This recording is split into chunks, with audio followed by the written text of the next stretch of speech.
如果易經講嚟講去都係淨係講人，咁易經有咩用？了不起就係引導我哋將人做好啫。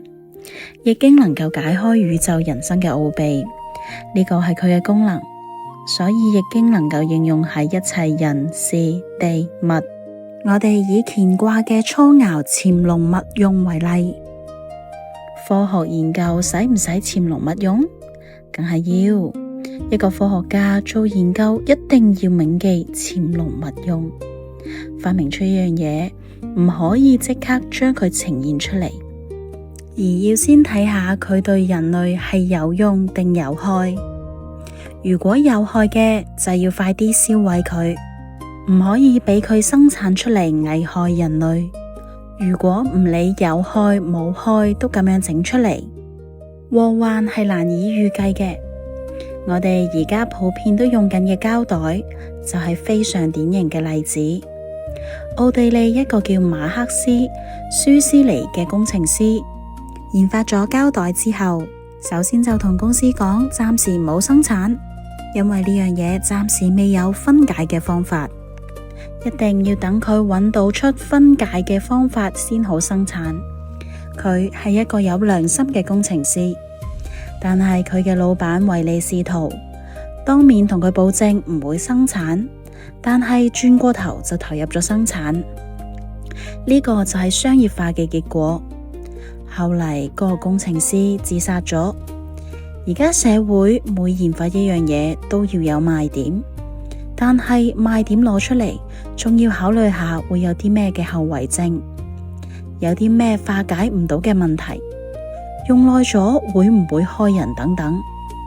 從呢啲事例唔難睇出，凡事點樣拿捏分寸係最困難嘅。易經嘅乾卦話俾我哋知，科技又好，人生又好，我哋處理事務嗰陣拿捏分寸尤其重要，而潛龍勿用就係第一道考驗。